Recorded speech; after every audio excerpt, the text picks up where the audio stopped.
Last year, I conducted an in-depth analysis of one of Mortal Kombat's 3 big fetishes that the creators can't seem to keep under control. And speaking of under control, this year's topic is mind control, the team's favourite narrative fetish. I've joked about its overuse in the past, but now I'm going to really lay out exactly how badly the hypno fetish is running rampant at NetherRealm. Now, what exactly qualifies under the umbrella term of mind control will differ from person to person. For example, possession is technically a state where the host's mind is put to sleep or otherwise left intact, while the body is puppeted by someone else's mind. Not technically mind control, but some would consider it as such regardless, because it functionally does the same thing. Same with corruption, emotion manipulation, or even timeline alteration. I draw the line at counting body control though, you people are insane. The first use of mind control in MK was a 2-for-1 in MK3. In the main plot, we have Sindel resurrected under mind control by Shang Tsung to serve as the linchpin in Shao Kahn's invasion scheme. She's freed from this by Kitana and her Earthrealm allies. Then we have the B-plot with the Lin Kuei forcibly converting their warriors into cyborgs, with Smoke being explicitly brainwashed as part of this, while Cyrax is ambiguous. Sector is generally assumed to still have his free will intact, but MK3 only says he volunteered. His bio here says he has no soul to take, and Tournament Edition mentions his programming becoming corrupted. Midway Sector actually was fully converted and seems to still be acting on that corrupted programming up through Armageddon. Cyrax remains in this state until he's recovered by the Special Forces in MK Gold, while Smoke remains like this for the rest of his life. In Cyrax's non-canon arcade ending, Sub-Zero reprograms him to go after Shao Kahn. This was followed by the Malibu comic series with Battle Wave number 5 to 6. Here, Shao Kahn has Reptile hypnotise the captive Sonya Blade to make the Earthrealmer marry Kahn in order to weaken the dimensional barriers between realms, which is a plot that actually makes total sense somehow. The wedding is interrupted by the heroes and Sonya just awakens from her trance on her own. This was actually a weirdly common plot thread back then. The Kitana and Mileena one-shot depicts Kitana learning the truth of her parentage, which had been stolen from her via memory manipulation, and Kahn now does it again to make her loyal. She does remember again later though, since she's the one forming the anti-Kahn faction in the main series. And I'm pretty sure Scorpion possesses Hydro briefly in the first issue of Blood and Thunder, but I'm not entirely sure. Scorpion does get a stone that lets him command an army of the dead in Battle Wave, which includes Xiang, a fusion of 2 brothers, one of whom is dead, making the fusion susceptible to Scorpion's control. Ultimate MK3 was next, introducing Ermac, the amalgamation of dead Outworld warrior souls. Due to the fluctuating nature of Edenia being the old name for Outworld, or a separate realm merged into it in the early days, it wasn't entirely clear whether or not Ermac was forced to be loyal to Kahn at the time, but Deadly Alliance would confirm Ermac was under Kahn's control until Kenshi freed him from that state, allowing him to atone. Quan Chi's debut in Mortal Kombat Defenders of the Realm sees him use the Gem of Tetsuri to cast a spell over the hero, save for Nightwolf and Raiden, to bring out their aggression towards each other and spark infighting. This is resolved when Nightwolf shatters the gem at the end and makes Quan Chi do this.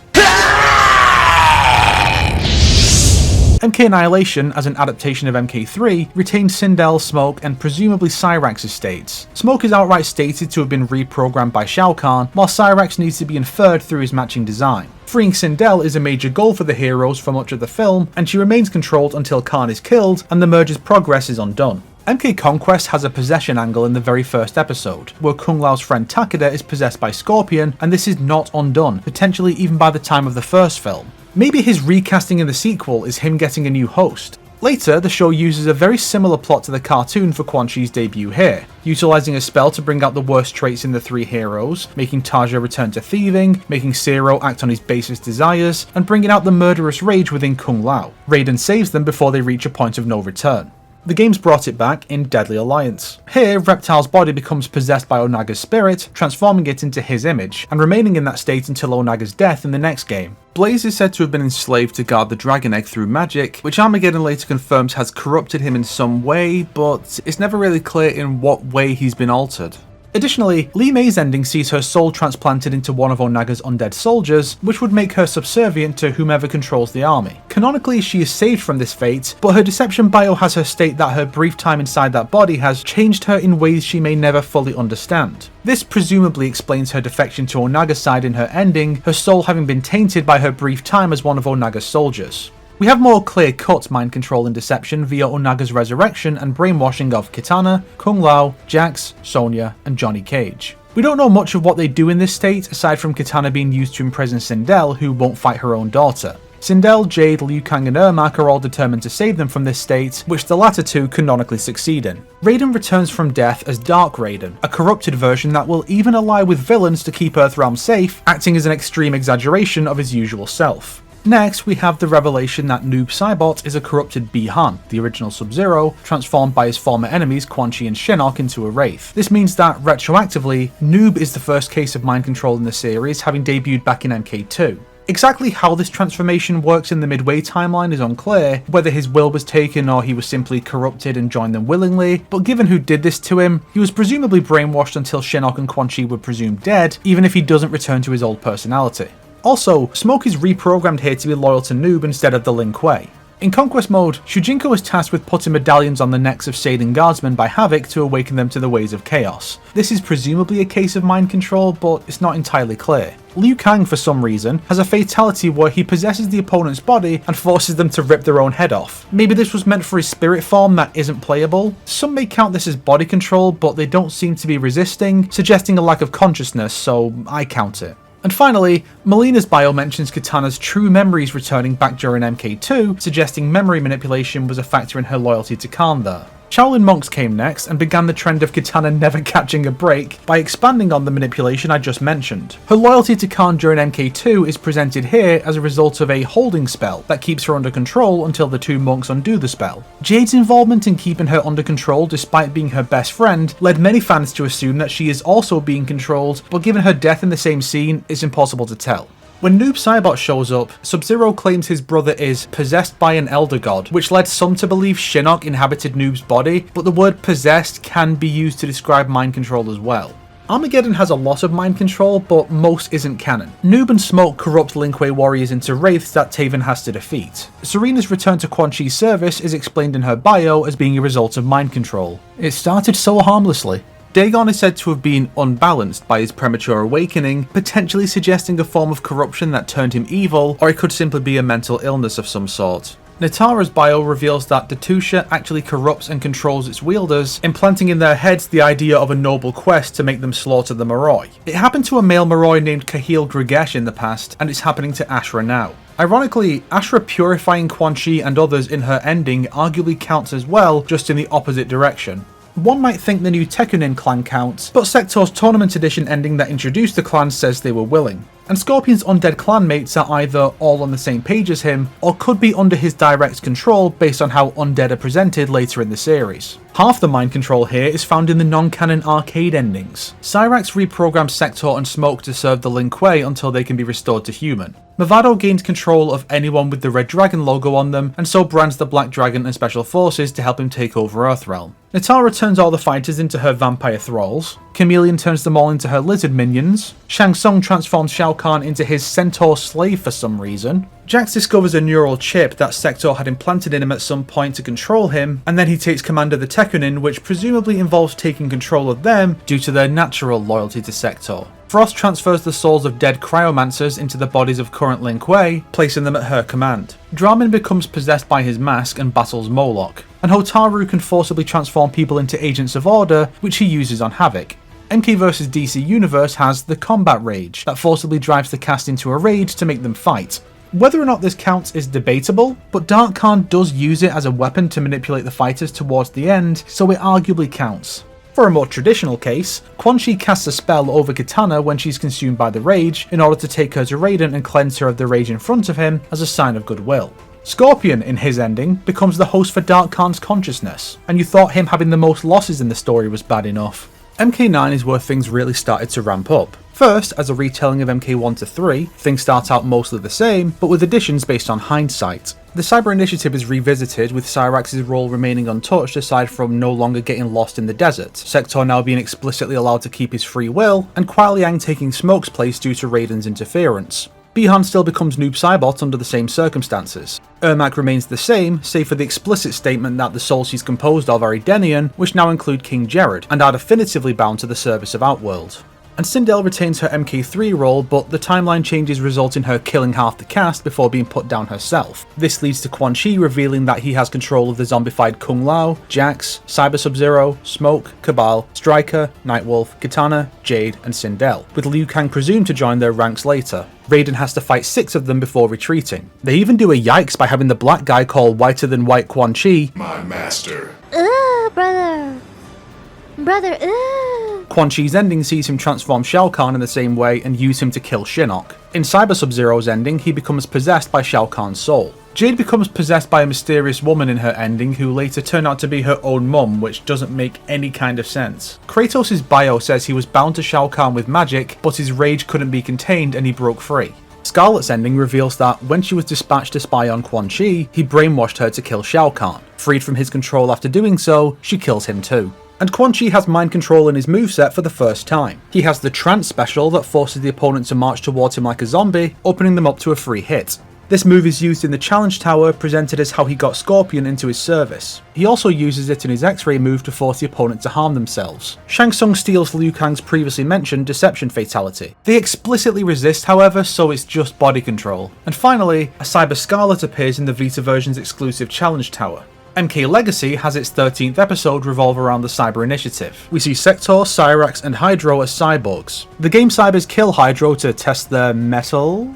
MKX continues with the undead heroes, now referred to as revenants, serving Shinnok and Quan Chi. Their personalities are shown to be twisted, exaggerating certain traits to make them act to their master's benefit. They remain loyal to Shinnok after Quan Chi dies, and remain in this state even after Shinnok is decapitated. In the end, Raiden becomes corrupted from purging the Jinsei, becoming Dark Raiden again, and preparing to go to extreme lengths to protect Earthrealm. Quan Chi gets a taste of his own medicine in his ending, where the Elder Gods purge his free will and make him their enforcer. He also retains the trance move, but swaps the X-Ray for a fatality where he forces the opponent to walk mouth first into a sword. The MKX prequel comic has mind control as its central premise. Havik is using the Kamidogu, here reimagined as daggers used for blood magic, to take control of various characters, allowing him to see and speak through them. This is first done to Forest Fox, who murders the rest of the Shiraidu before being put down by Takeda. Sub-Zero is infected by Kano, leading to him freezing a city and almost being killed by Scorpion. He's seemingly in this state for several years, not long after being freed from Quan Chi's control, which began soon after escaping Lin Kuei control.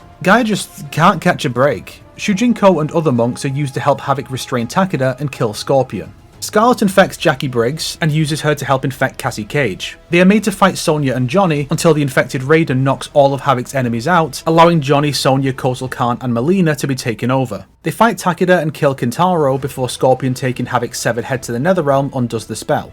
The comic's final issue sees Sub-Zero release Cyrax from his programming, allowing Cyrax to destroy the Cyber Lin Kuei and himself to give the clan a fresh start under Sub-Zero. MK11 sees the Revenants continue as they are until their deaths. Frost and Past Sector capture all the current Lin Kuei and convert them into cyborgs. Past Cyrax is freed from their control, allowing him to once again destroy the Cyber Factory and die in the process. The rest of the cyborgs shut down when Frost is beaten by Raiden. In Noob Saibot's ending, he is shown with Scorpion, Sub-Zero, Liu Kang and Kitana seemingly under his control. And this game also retconned Sindel's mind control so that she was always evil, but she was evidently still under mind control as Quan Chi assassinated her, and she would need to be controlled to continue serving him in MK9 and X. Also, Frost's fatality, where she has the opponent's brain planted in a cyber body, is how cyber conversion is presented now, so it technically is her brainwashing the opponent. MK Legends Battle of the Realms featured the classic cyber initiative in its B-plot, though Sector's willingness or lack thereof is unstated. Smoke is partially converted on screen, and all three die unmourned towards the end. And Shang Tsung uses his MK9 fatality on Striker, but it's again presented more as body control here.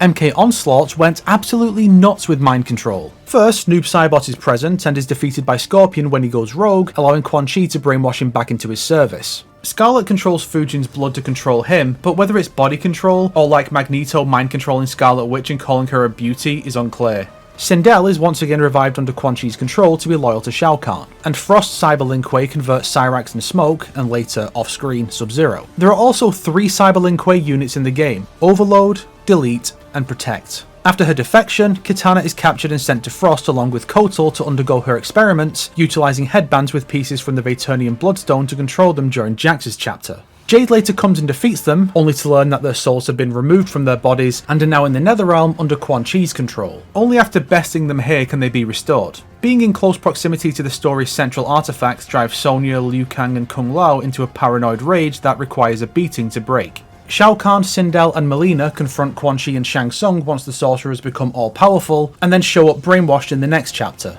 Once Shinnok regains his full power, he brainwashes everyone in the realms, save the sorcerers and Raiden. Only Shiva, Cabal, Frost and Johnny Cage are not explicitly shown being controlled at any point here. This leaves us with Baraka, Cyrax, Erron Black, Fujin, Goro, Jade, Jax, Kano, Kitana, Kotal, Kung Lao, Liu Kang, Mileena, Nightwolf, Noob Saibot, Scorpion, Shao Kahn, Sindel, Scarlet, Smoke, Sonya, Sub-Zero, Tanya, and all of the generic minions shown explicitly and being fought. Raiden allows himself to be corrupted into Dark Raiden to make himself more powerful, and is implied to kill them all, and they revive as themselves after Shinnok is bested.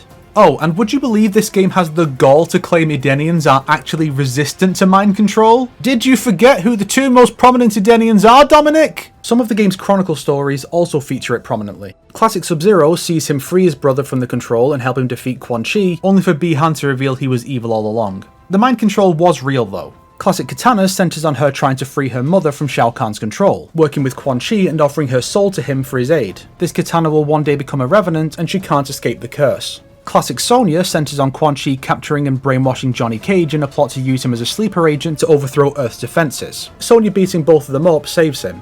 And for pure gameplay stuff, Shinnok's special ability lets him take control of an enemy unit for a time. And it's awful because your guys will still attack them while they're on your side. Also, brand new Revenant versions of Kitana and Scorpion were available units in the game. While the main story doesn't technically include it, M1K has a lot of it. Ashura's ending reveals that Serena is under Quan Chi's control during the story, but she is liberated by Ashura. Given that Quan Chi has far less association with the Netherrealm in this timeline, and that the Brotherhood of Shadow is now a sisterhood, it's safe to assume all the other members were brainwashed by him when he took command as well. Ermac is once again born under mind control, but Quan Chi's this time. Mileena beating him up allows Jared to take control of the collective, right up until his arcade ending when the collective regains control, seemingly without Quan Chi's influence. Quan Chi also uses it for a fatality, compelling the opponent to rip their own face and head off. Invasions has a few examples as well. Season 2 sees an alternate Natara invade the main timeline, and several of the Mesa bosses are made out to be the main timeline versions transformed into Natara's thralls. Raiden, Reptile, Mileena, Sindel somehow, Rain, and Havoc. Raiden, Mileena, and Sindel get introductions from Liu Kang, giving them greater significance. The ending focuses on another Natara undoing the curse on Kitana, Kung Lao, and Smoke. Season 5 is about a Dark Raiden who is eventually freed of his corruption and seeks to atone, being the most explicit showcase of Raiden's mind being affected beyond his control by his corruption. In Season 7, Invader Shang Tsung is said to have brainwashed the Kitana of his timeline, using her as a Mesa boss. Chaos Reigns then sees Havoc convert Bi-Han into Noob Saibot, making him loyal for all of one scene before Liu Kang frees his mind. And finally, in the upcoming Mortal Kombat 2, the sequel to the 2021 movie, Sindel is set to make another appearance. Barring any influence from MK11, Sindel is likely to be mind-controlled throughout, up until Cole Young helps Kitana to save her. Additionally, Kung Lao, Kano and Bi-Han are all set to return from death, Bi-Han as Noob, and Kung Lao very likely as a Revenant, with that presumably being the focus of Liu Kang's story this time. And that is every instance of mind control I could think of in Mortal Kombat. Maybe I missed one or two, so let me know and I'll add a pinned comment. Of course, MK isn't the only NetherRealm series with an abundance of mind control, but I don't think anyone would want me to document every instance in the Injustice games too. Just know that it happens quite a lot for just 2 games. Onslaught and a few Armageddon endings imply that everyone had it happen, but just counting those we are explicitly shown or told about, we've had Ashura, Baraka, Bi-Han, Cassie Cage, Cyrax, Dramin, Ermac, Erron Black, Fujin, Goro, Havoc, Jade, Jackson Briggs, Jackie Briggs, Johnny Cage, Cabal, Kano, Kitana, Kotal Kahn, Kuai Liang, Kung Lao, Li Mei, Liu Kang, Mileena, Nightwolf, Quan Chi, Raiden, Reptile, Serena, Scorpion, Sector, Shao Kahn, Shujinko, Sindel, Scarlet, Smoke, Sonya Blade, Striker, and Tanya. Here is the ratio of those who have versus those who haven't versus those who might. The character with the most examples is very obviously Kitana, and the only reason I'm dragging out this sentence is so I have enough time to fucking show them all. I mean, wowzers guys, can't the lady catch a break just one time? And I'd like to shout out 2 other characters. Smoke has appeared in MK2, 3, Deception, Shaolin Monks, Armageddon, 9, X, Onslaught, and 1. Only in 2 and Shaolin Monks does he make it through unbrainwashed. Add the other media and it's worse. and the other is Onslaught Sindel for being possessed by Shinnok while under the Sorcerer's control, which began while she was under Quan Chi's control. Just stacking mind controls one on top of the other, even more than MK9 did. It's just silly at a certain point, and I have to assume this was Dominic taking the piss out of how often it happens to her. MK3, 9, X, some of 11, Onslaught, and Invasions made sure she didn't get out of one unscathed. Deception and Armageddon are the only games where it didn't happen, and Armageddon had a lot of mass mind control in its endings, which would obviously include her, so really, it's only Deception. I don't know. Come back next year for the video on the third Netherrealm fetish. But for now, let's end this video with a dumb little montage just for that one guy at Netherrealm who really wants this stuff to keep coming back. You, above all, must obey. I must obey. Goodlin Quay obey. I obey. All must obey. I obey. You'll obey my will. I must obey. I obey. If you liked this video, why not subscribe and support me on Patreon like these fine people here? If not, then make sure to share it with your enemies so they can suffer along with you. Today's recommended video is Trope Talk, Mind Control by Overly Sarcastic Productions. It's a fun series about storytelling, and this is a good excuse to link to it.